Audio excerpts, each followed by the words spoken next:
Would you like to lose a little bit of weight without doing any exercise or dieting? Would you like to age just a bit more slowly than your friends? Well, you might be surprised to hear the laws of physics can help. The key to unlocking these everyday questions is gravity. It sculpts the universe. It warps space and time. It's a fundamental force of nature. But gravity's strange powers, discovered by Albert Einstein, also affect our daily lives in the most unexpected ways. In this film, we'll be using cutting-edge scientific techniques to investigate how gravity changes your weight. It's gone up. Your height. I really have shrunk. And even your posture. And with the help of thousands of volunteers, I'll show you how gravity makes us all age at different rates. Throughout the day, I've just been logging onto the phone, logging onto the app. As a physicist, gravity is central to my work. Oh, wow. And in exploring it, I'll be challenged on how I understand this most mysterious force. Wow. Okay, I need to go and write this one down. And I'll have to tackle the very nature of reality itself.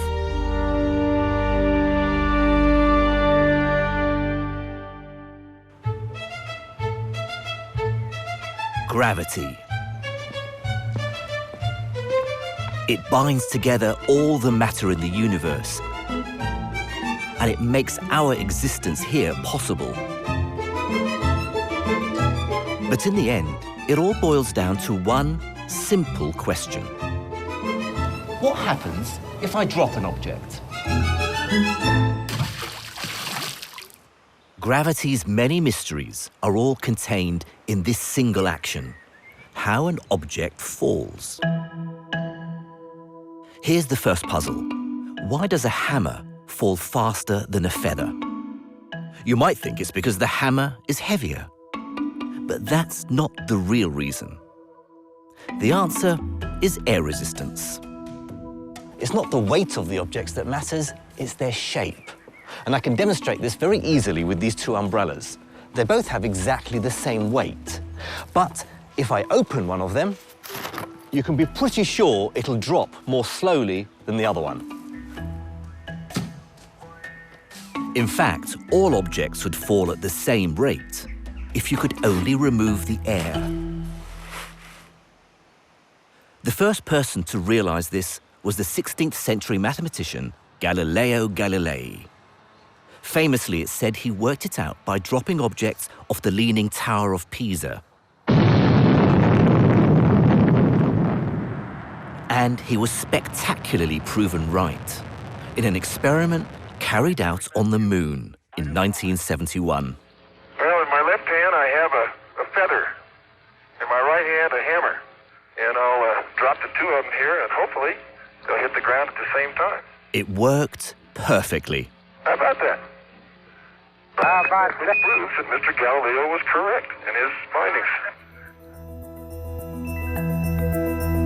Now, Galileo was obsessed with a second question too. When you drop an object, it's actually quite hard to tell if it falls at a constant speed or picks up speed as it drops. Even in slow motion, it's pretty hard to tell.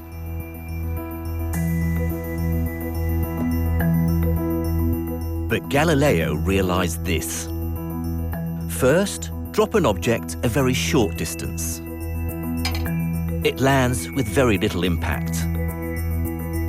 But of course, drop it from higher up. This time, the ball easily breaks the tile, which means it must have accelerated, gaining in speed and momentum as it dropped. Galileo had identified something fundamental to all falling objects. They accelerate. He realized there might be a way to measure how much falling objects gain in speed.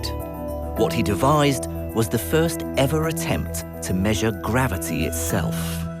he built a long wooden ramp, rather like this, that he had sloping at a shallow angle. The idea was to roll balls down the ramp and measure their acceleration. The crucial thing is that the ramp had to be at this shallow angle to reduce the effects of wind resistance. It also meant that the balls would roll down slowly enough to give him time to measure their speed. But the big problem was this: how do you measure time accurately in an age when there were no accurate timepieces, let alone stopwatches? Well, Galileo came up with an ingenious idea involving the flow of water, essentially measuring time from the amount of water collected in a cup. So we're going to try and repeat Galileo's experiment. I say we because I have a couple of willing volunteers, Gavin and Joanna. 3, 2, 1, go.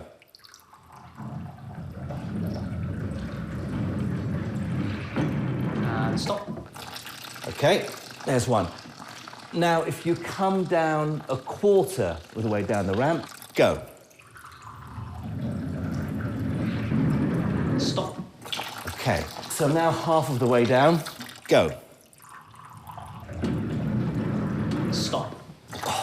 Just in time. Okay, and then 3/4 of the way down, go.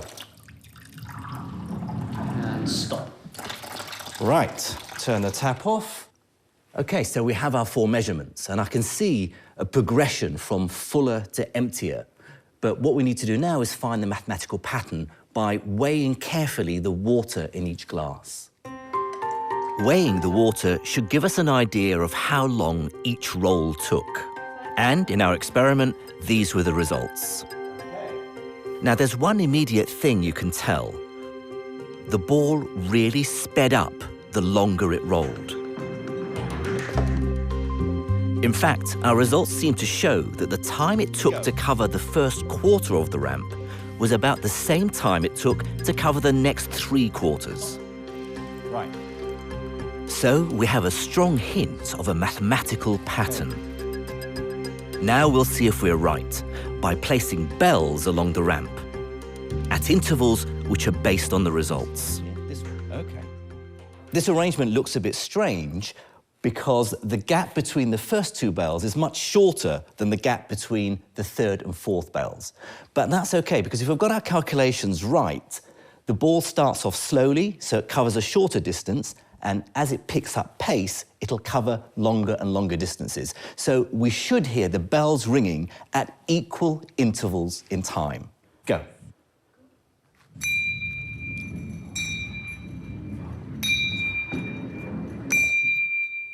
Beautiful.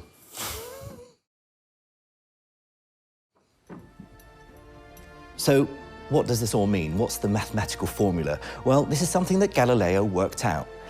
Let's say, from the start, the ball covers a distance of 1 meter in the first second.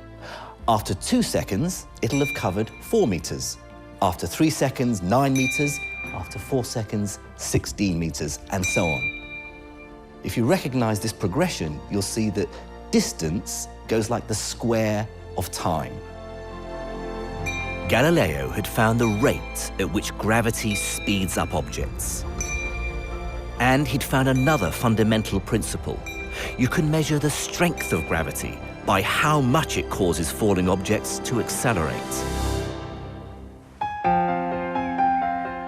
Detecting gravity has become exceptionally sophisticated these days, but still uses exactly the same principle. This is Hurstmonceau Castle in Sussex, and in its grounds lies the Space Geodesy facility. Here, Vicky uses an astonishingly sensitive instrument to detect the exact strength of gravity on this one spot. Okay, so Vicky, tell me about this incredible gravimeter that you work with. Okay, so this is the dropping chamber in a stripped-down version. So essentially what happens is you've got a cart that gets raised to the top, and then the cart accelerates away from a mass in the middle. And so this section here lifts off, and as it drops under free fall. So this component in the middle, as it drops, is basically just Newton's apple falling to the ground. Yes. So this is a stripped-down version, but that's the real thing. This is the real thing. How does it actually work? In here it's a vacuum. So there's no wind resistance So as there's it no falls, wind resistance. right? Inside, a laser is used to measure exactly how fast the mass is accelerating. This is the 21st century version of Galileo's ramp and the balls rolling down. So can we get it going? Of course, if you'd just like to press the button on the laptop. This one? Yep. Okay. So it's now communicating with it. Oh, here we go. There we go. So it waits 5 seconds, then takes a measurement of gravity. And repeats. again. Oh, and you can see the results appearing now. Yep. Each of those green dots is a measurement of gravity with the actual number that it's getting for each one. The unit Vicky uses has a familiar ring. I see that the number up at the top here. So you've got this unit, microgal. Yes, a gal is essentially 1 centimetre per second squared. The gal was named after Galileo. So we've just taken the measurement of gravity here today, and it's this highly accurate number, 981124007 microgals. The reading means that the Earth's gravity speeds up a falling object by around 9.81 meters per second for every second it drops. Vicky tells me something intriguing. She takes a reading here every week, and she's found that the strength of gravity changes by tiny amounts over time. Heavy rainfall, for example, can cause gravity to increase slightly. Presumably, if gravity is changing here in one spot, it'll have different values all around the world. And so you can have a gravity map of the entire planet. That's right, yeah. So what's the reason for these strange fluctuations? That's what I want to investigate next. So, gravity changes as we move across the surface of the Earth. Well, this lies at the heart of a challenge that I've set 2 young volunteers. I've given them a task to try and find the place in Britain where gravity is at its weakest, so where objects would weigh the least. And I've given them just 3 days to try and find it. The volunteers are Estrella Sendra, a PhD student. I've been living in London for 5-6 years, and I'm originally from Seville in Spain. I'm very interested in taking part in this project because I would really like to know more about how this world works. And Poppy Begum, a journalist who lives in London. I did my degree in biomedical science, and I did biology and chemistry for my A-levels, but I haven't done any physics since I left school. I'm fascinated to find out more about gravity, and I actually enjoy a puzzle. I like a challenge. Now, the team can't just weigh themselves to see changes in gravity. Body weight fluctuates naturally by a couple of kilos over the course of a day, whereas changes due to gravity as they travel around the country are going to be tiny in comparison, a matter of a few grams. So they're going to have to use sophisticated scientific methods if they want to measure gravity accurately. And that's why the volunteers will be joined by 3 specialists in gravity science. PhD student Sonak Bose. He'll be in charge of some very sensitive measuring apparatus from the National Physical Laboratory. Sean Hughes, a geologist, who'll be using a portable gravity meter. And Andrew Ponson, a cosmologist at University College London, who'll help interpret the results. We've taken a collective weight for the team before they set off. It's 380 kilograms. So can they find the place in Britain where that'll decrease? They're setting out in Snowdonia National Park in North Wales. The railway climbs from here to the 1,000-metre summit of Snowdon. Sean takes his first gravity reading. The inside is a mass on a beam, and you turn this counter, this dial, until you get the beam central. By counting the number of turns of the dial, Sean can calculate the downward pull of gravity acting on the mass inside the machine. Sonak has a simpler method. So inside the box is a 2 kilogram mass, and it's supposed to be sort of as perfectly 2 kilograms as it's possible to get. All right, and place it here. Oh, it's just coming under, isn't it? 1998 0.2 grams. So it was 2 kilos in the laboratory, but now here it's a bit less. It's the first puzzle. Why does a 2-kilo mass tip the scales at just under 2 kilos? And it's one which gets straight to the heart of what the challenge is really about. Mass is often confused with a related quantity, weight. The mass of these dumbbells is fixed, it doesn't change. It's a measure of how much stuff they contain. Weight is different. It's a measure of the effect of gravity on these dumbbells, the downward force pulling them to the ground in the same way that it's keeping my feet firmly stuck to the ground. The crucial difference is this: if I was holding these dumbbells on the moon, they'd still have exactly the same mass, but they would weigh 6 times less because the moon's gravity is so much weaker than the Earth's. So that's why Sonak's bringing along the 2-kilo mass. If it changes weight, then this should mean that gravity itself has changed. Ahead of them is the summit of the highest mountain in England and Wales, famed for its stunning scenery. Or it would be stunning if you could see it. And this is what we came all the way up here for, this amazing view at the top of Snowdon. You wouldn't know it, but honestly, we are here. So we're now near the summit of Snowdon, and I've set up the gravimeter again, and we're going to see what the difference in the reading is. He has to turn the dial again and again to try and get a reading. It's clear gravity has changed, but which way? Has it got stronger or weaker? The team leaves Sean to work out his results and tries to position the scales as close as possible to the summit. But the reading is all over the place. Oh, it's gone up. So it's fluctuating quite a lot due to the wind. I have to say, this is what science is always like, isn't it? It's never quite what you want it to be. So they head inside to the cafe next to the summit. The wind was being a bit naughty, but hopefully, I mean, now it's in it's gonna work 0, fine. so it should be all right. 1998.2 down there, 1997.8. There you go. We've got it. That's 0.4 of a gram off. The mass weighs a tiny bit less. It's lost about 1/5000th of its weight. And Sean's found that gravity itself has reduced. At the top of the mountain, we took the measurement, and we discovered that the pull of gravity had gone down. It had gone down an equivalent of 206 turns of the dial, and we worked out that that's equivalent to 219 milligals. So it's clear from the team's measurements, gravity weakens as you go higher and you get a bit lighter. It's just an excuse to say, where are we, like the lightest? Who cares?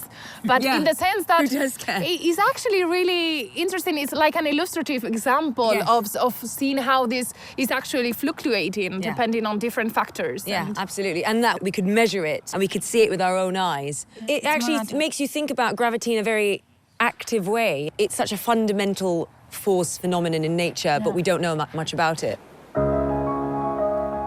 But why does gravity change with altitude? To understand that question, you have to get to grips with the extraordinary discoveries of the next scientific giant in our story, Isaac Newton. Born in England in the middle of the 17th century, he spent his life wrestling with so many apparently separate questions, from why things fall to the ground to why planets orbit the sun. It took the genius of Newton to realize that there was one single equation that could answer all these questions. And here it is, his famous law of gravity. It might look complicated, but this is one of the most important equations in the whole of science. F here is the force. Now, Newton said there's an attractive force between any two objects in the universe. On this side of the equation, G we call the gravitational constant. Now, Newton knew it had to be there, but he didn't know what its value was. M1 and M2 represent the two objects, and r is the distance between them. Now, the equation tells us that the more massive the objects are, the bigger M1 and M2, the greater the attractive force. But the further apart they are, the bigger the value of r here, the weaker the gravitational force. With Newton, what was once mysterious now became clear. Newton's equation describes why an object falls to the ground, including his famous apple. But its true genius is that it applies to any object, anywhere in the universe. So it's a very simple and elegant way of describing some of the seemingly most complicated phenomena in the cosmos. His law of gravitation can still be used today to explain how orbits work, to predict when a comet will return, to describe why galaxies spin, or to slingshot spacecraft around planets. Newton tells us to look for the underlying simplicity in natural phenomena. For instance, how the moon orbits the Earth. If I let go of this apple, it'll fall straight down because of the pull of Earth's gravity. But if I throw it, to begin with, it travels in a horizontal direction, that's the direction of travel, but Earth's gravity is still pulling it downwards, so it ends up following a curved path.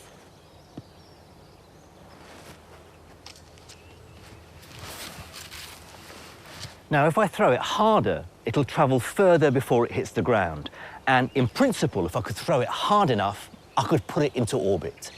And that's exactly what's happening with the moon in orbit around the Earth. It's a combination of wanting to travel in a straight line, but also being pulled down by the Earth's gravity. So it ends up constantly falling around the Earth and constantly missing. Newton's famous equation also explains the strange effect which the road trip team has discovered, that objects get lighter as you gain in altitude. When I weigh myself, I'm represented by the first mass, M1. The second mass, M2, is the Earth itself. And the force pulling me down, my weight, depends on the distance between me and the center of the Earth. And that's the secret of the road trip. If you want to find the place where you weigh the least, then you have to get as far away as you can from the Earth's core.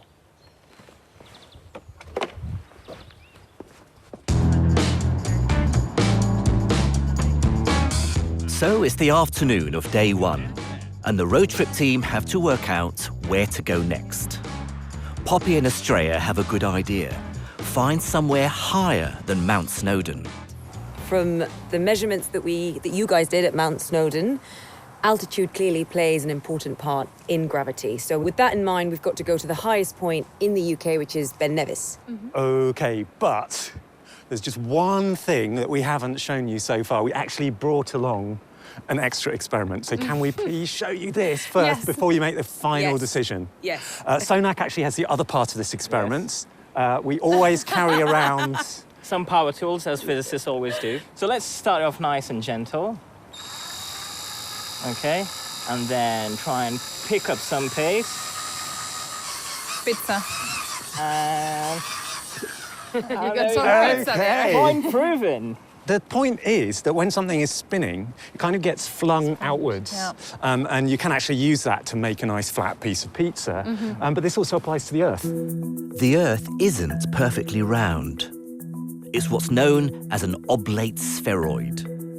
It bulges at the equator where the spin is greatest. We've kind of got two competing effects now.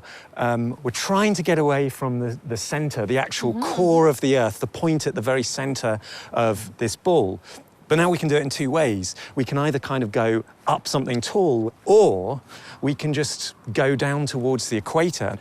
This is what we find when we're doing gravity surveys, is that as you move south, there tends to be an effect from latitude, which is often usually larger than the effect from altitude.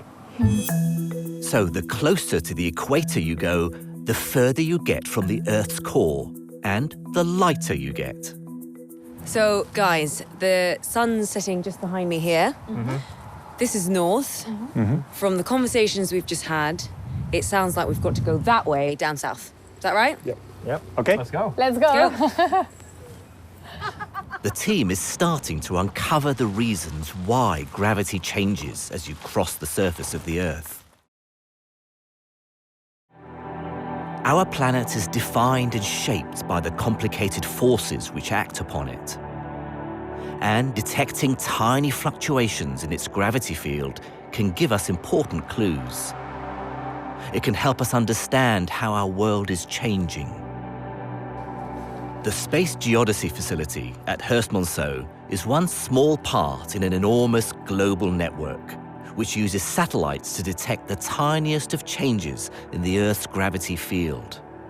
Tell me what exactly your job is here. What we're doing with this telescope is measuring very accurately the distances of satellites from here. So we're using very short laser pulses, which we direct towards the satellite. On the satellite, there are reflecting cubes, which return some of that light to us.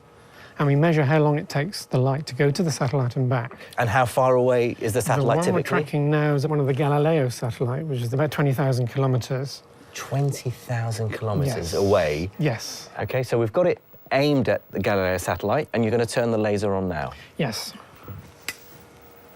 Oh, wow. And that laser beam that's being fired up towards the satellite, the time it'll take to get there and come back again, it's a fraction of a second, isn't it? It is. It's about 150 thousandths of a second, 150 milliseconds. And we're sending about 1,000 of those per second. This strange-looking object is based on satellite readings. It's a highly exaggerated representation of how Earth's gravity field varies over time. Fluctuations like these can give us important insights into climate change. Ice caps melting, sea levels rising, changes in groundwater. All of these have an effect on the local strength of gravity. So something as important as climate change, in order to understand it and do something about it, we need to know the distribution of the gravitational field of the Earth very accurately. Absolutely, yes, and it's a global measure that we need.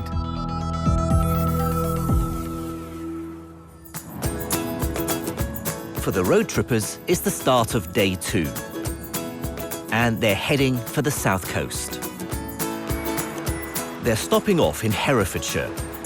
It's a good location, as it's the same altitude as the base of Snowdon, but they've moved about 80 miles further south. So if they find gravity changes here, it must be due to latitude. It's not a huge difference, but it's noticeable. Our counter reading at the bottom of the mountain was 4,840. Yeah. Our counter reading here is 4,717. All right, so we do get to see a difference. So we're actually at the same altitude as the base of Mount Snowdon, but because we've travelled further down south overnight, gravity's less here. Yeah.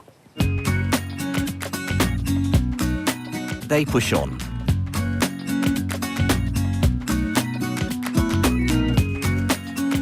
And by sunset, they reach Sidmouth on the south coast. Sean takes the second gravity reading of the day. And Poppy improvises a map. Well, sort of a map. Can we write not to scale at the top there? So I drew this map. Scotland's a bit squashed. Wales is quite high up, and Cornwall is there, but you get the idea. So, Sean, we've been travelling with you. You've done quite a few gravity meter readings. Can you plot them on this not to scale badly drawn map, please? Sure. So if you remember, we started off in Mount Snowdon, about here, and that was the 0 measurement for our survey. And then we've come all the way down here to the south coast. The difference from the base of Snowdon is minus 212 milligals. Wow. So the difference between measuring gravity at the base of the mountain and the top of the mountain is about the same as here at this latitude and down here at this latitude. They're quite clearly at sea level, yet gravity here is roughly the same as it is at the top of Snowdon. But where next? we are here. If we want to find out where we are the lightest, why don't we travel all the way to the most southerly point in the UK, which is here? But altitude can also help us. So why not find a place in the country that is both low in latitude, but also is high in altitude in the terms of height above sea level? Because that will get us somewhere that is really far away from the core of the Earth, whilst staying within the country.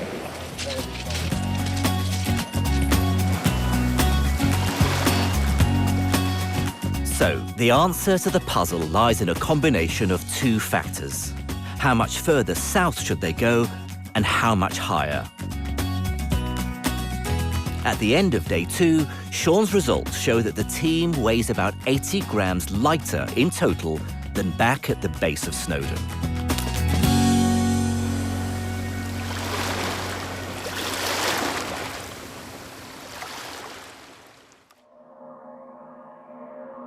The way that weight changes is just one example of Newton's famous equation in action.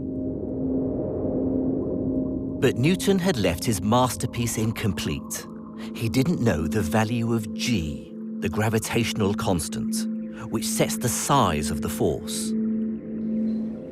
To harness the full power of the equation, you need to know G. And the vital clue came with an incredible experiment conducted in London at the end of the 18th century. It was an attempt to work out the mass of the Earth itself. And it was carried out by an eccentric, extravagantly rich aristocrat, Henry Cavendish. Cavendish was a chronically shy, deeply solitary man living in total isolation in his house in Clapham. The story goes that one day he accidentally bumped into a female servant on his staircase. He was so traumatized by this event that he had a new staircase built just for him, so this horrible incident could never happen again. Cavendish had inherited vast fortunes and was able to dedicate his life to devising pioneering experiments, including one particularly extraordinary piece of equipment. He set up something a bit like this. It's called a torsion balance.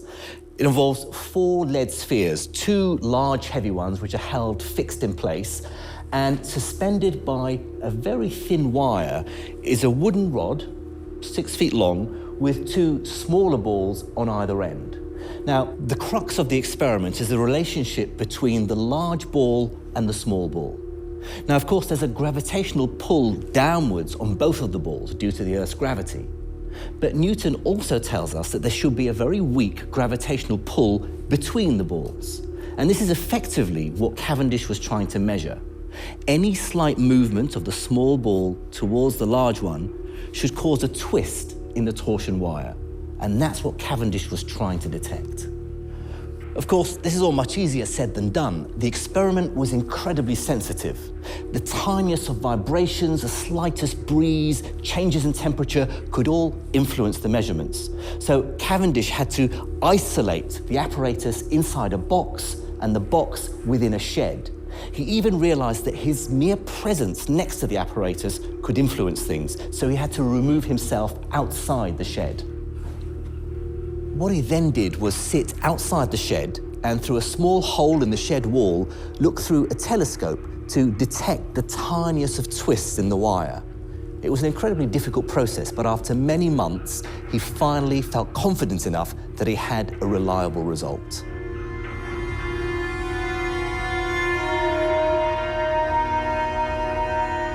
Cavendish found that the small balls did move, a tiny 4 millimeters. He calculated his results by comparing the density of the balls with the density of water. In the end, the result of Cavendish's experiment and subsequent calculations was that the density of the Earth was about 5.5 times that of water. Or, put another way, the mass of the Earth was 5.9 trillion kilograms. What's most remarkable is that Cavendish got this number right to within an accuracy of 1%. With Cavendish's astonishing result, scientists were able to work out G. Then the equation could be used to determine the mass of any celestial body in orbit around another. So astronomers were able to calculate the mass of the Sun, and the planets, and the Moon, and eventually even distant galaxies.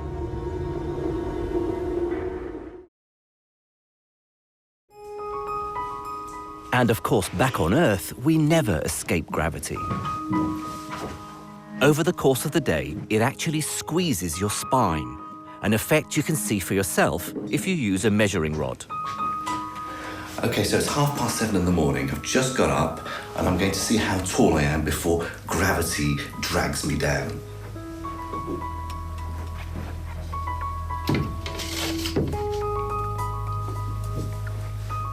That's 178 centimeters, or just over 5'10". Over the course of the day, gravity compresses the fluids in your spine. Right, it is just past 11 p.m. I've been standing up for most of the day, so let's see if gravity has had an effect on my height.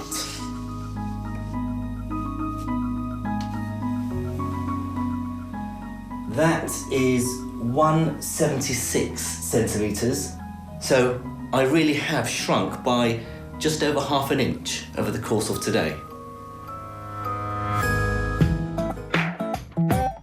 In the longer term, gravity can affect your posture permanently. But there are exercises you can do to counteract this effect. Part of my research has been looking at the effects of gravity on the human body. So people might not be aware, or they might not always think about the effect of gravity on our physical state, on our health, and particularly on our posture. However, because it's such a constant force, gravity has a massive impact over the course of our lifetime. As you get older, you can develop a stoop, which is damaging to your mobility. Gokul here has actually got very good posture, but I'd like you to just show not so good posture. So when poor posture is really rounded shoulders and then loss of the curve in the back as well. I can't just ask you to raise up your arms when you're in that posture. So, no, and then just come back down, shoulders back into normal, and then raise your arms. You can see the effect of posture on function. Ironically, the exercises which many gym goers do actually make your posture worse. That's if you only exercise the frontal muscles, like the chest and abdominals. So it's recommended you exercise the back muscles just as much, to straighten you out and counteract the effects of gravity.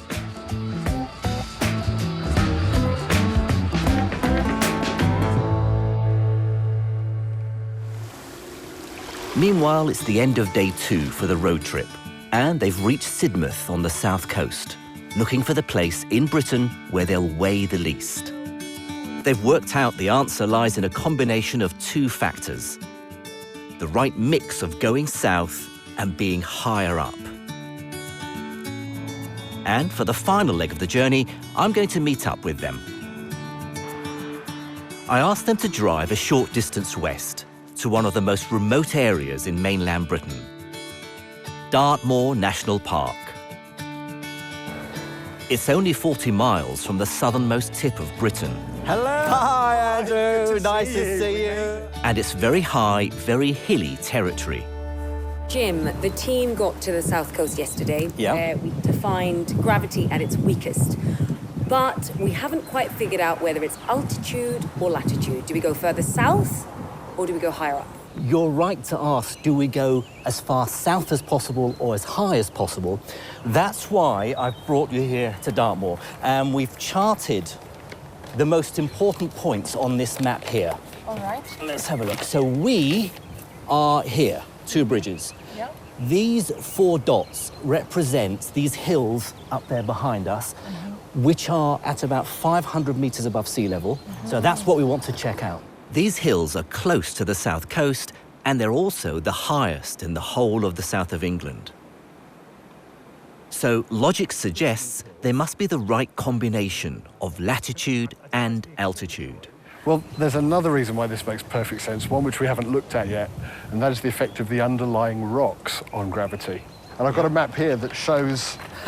You're going to trump my map with yours, aren't you? Here we are, down here. Now, these blue areas are the lowest areas according to the density of the rocks underneath.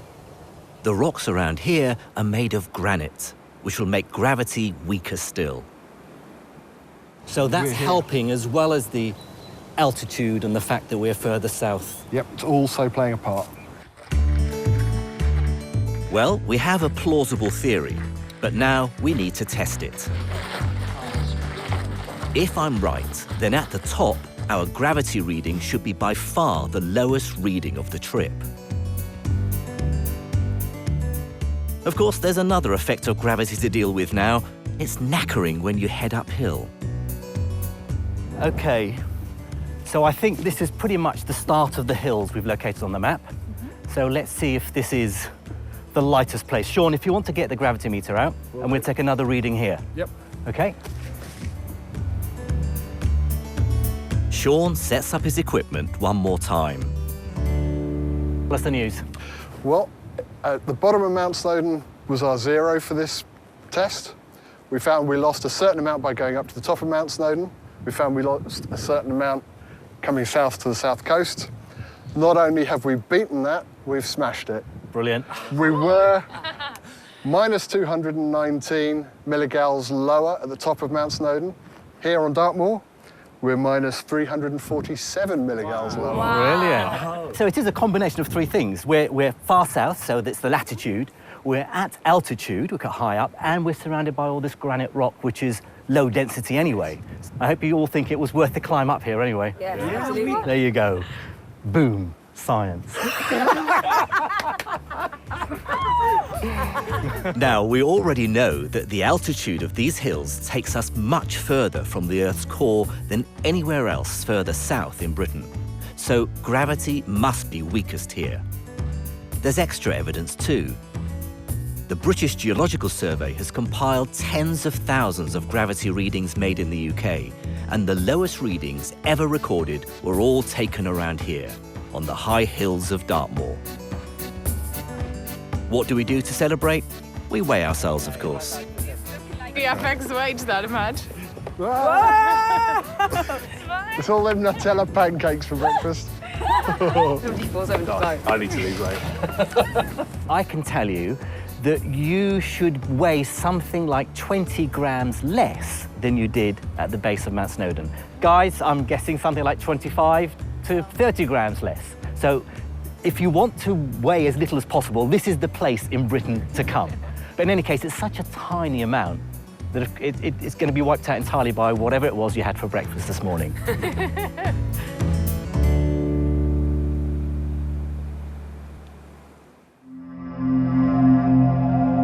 In episode 2, I'll investigate how Albert Einstein's theory of gravity completely changed our understanding of space and time.